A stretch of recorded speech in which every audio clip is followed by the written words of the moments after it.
Fox 61 News at 10 starts now. In the wake of the deadly mass shooting at a school in Uvalde, Texas, one Connecticut school district talks about putting armed officers on campuses. We'll hear from parents ahead. Plus, some inmates are suing the governor in the state of Connecticut. We'll hear their complaints on conditions they call unacceptable. But we begin on the weather watch, and it looks like a heat wave could be coming to an end here in Connecticut. Thanks for joining us tonight in the News at 10. I'm Ben Goldman. And I'm Sarah Sanchez. Yeah, those storms that swept through are bringing big change with it. Right behind it, let's check in with Chief Meteorologist Rachel Frank. She joins us with everything we need to know as we head through the rest of the week. Rachel. Yeah, the humidity is going to be dropping off as we sleep tonight. So if you want to crack open the windows before you go to bed, I think you'll be pleasantly surprised by the time you wake up in the morning, especially if you don't have AC in your home. Is really stuffy.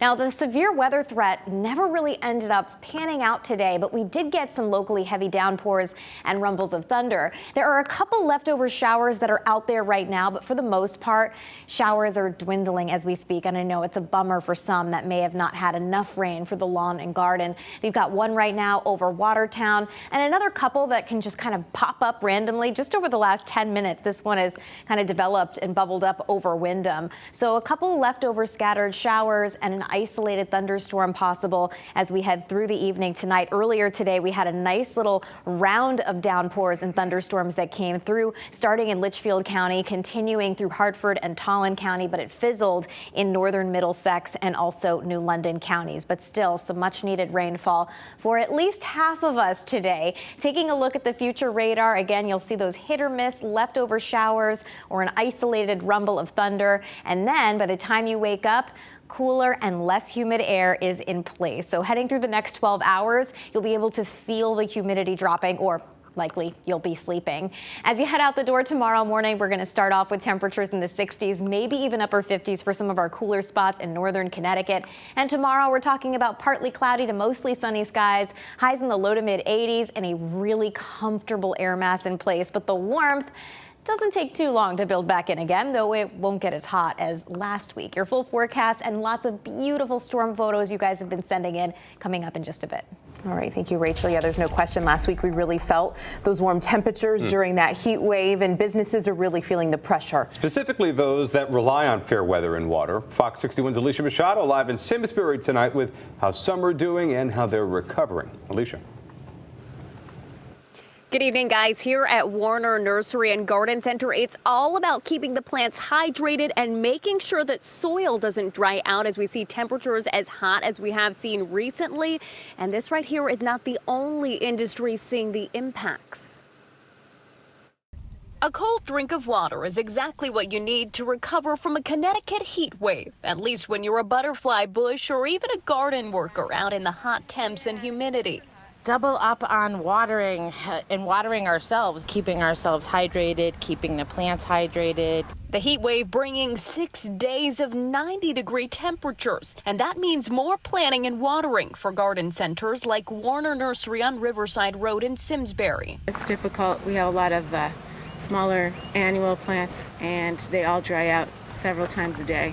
So we try to water deeply and water often. General Manager Gwen Warner says they move some plants into the shade and do 2 waterings a day, one early in the day and another in the evening.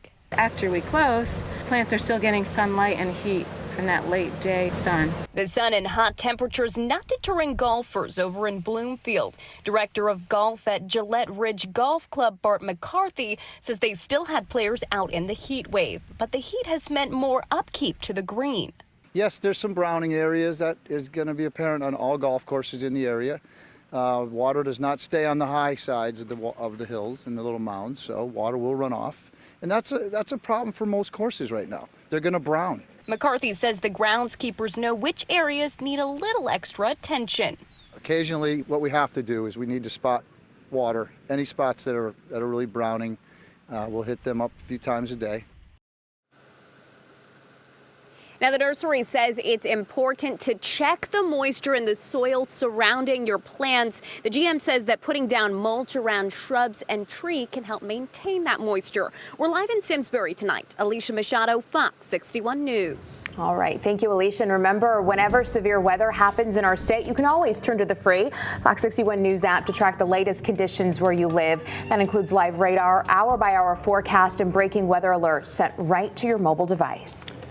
We'll do at 10 tonight. The East Hampton Board of Education is considering adding more security to schools, including armed officers. Many districts have considered this idea in the wake of the deadly shooting in Uvalde, Texas. Fox 61's Gabby Molina is live in East Hampton with what parents think of this proposal. Gabby, what are they telling you?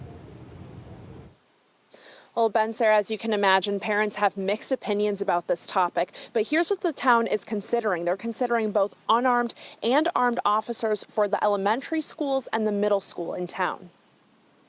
As the start of the school year gets closer, safety and security are a top priority.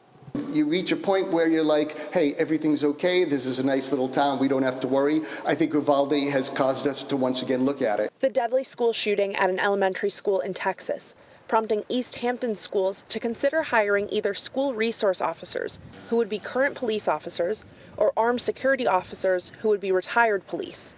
These officers are being considered for the elementary and middle schools.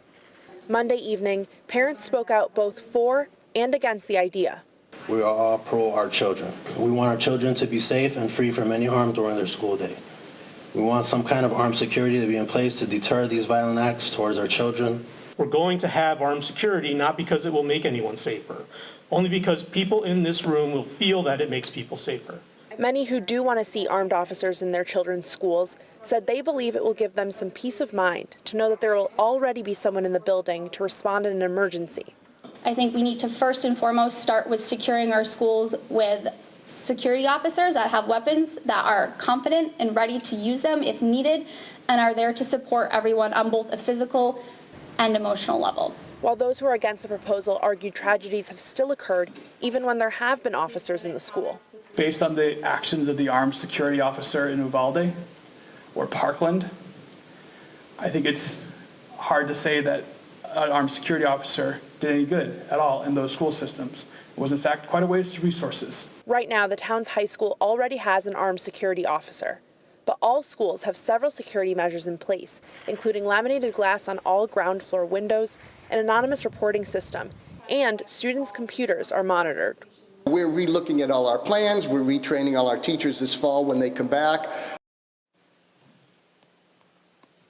As for what's next, this week a survey is going out to all parents who have students in grades pre-K through 8th grade about this topic, and the Board of Ed says that they plan to have another special meeting in mid-August. Live in East Hampton, Gabby Molina, Fox 61 News. All right, thank you, Gabby. Looking forward to that update. Now, a man has died following a crash over the weekend in Stafford. State police say Luis Aguilar Sarin went off the road while driving along Furnace Avenue Saturday night before hitting a pair of utility poles. He was pronounced dead on scene.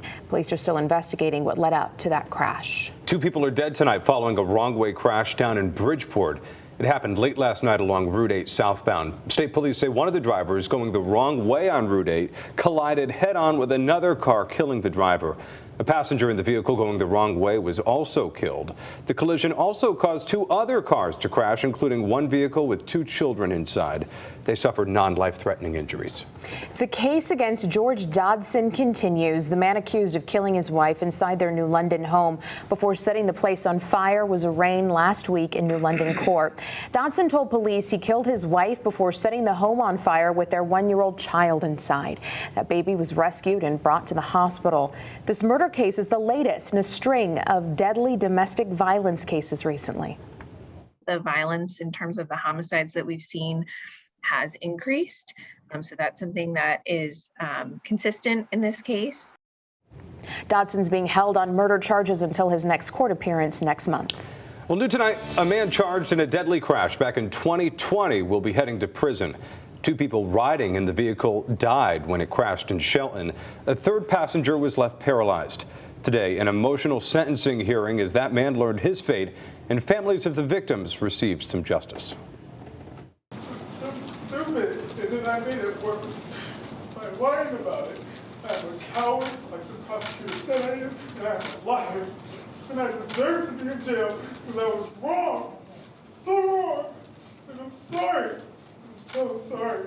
32-year-old Rakeem Reed breaking down in tears in the courtroom today as he learned he would be headed to prison.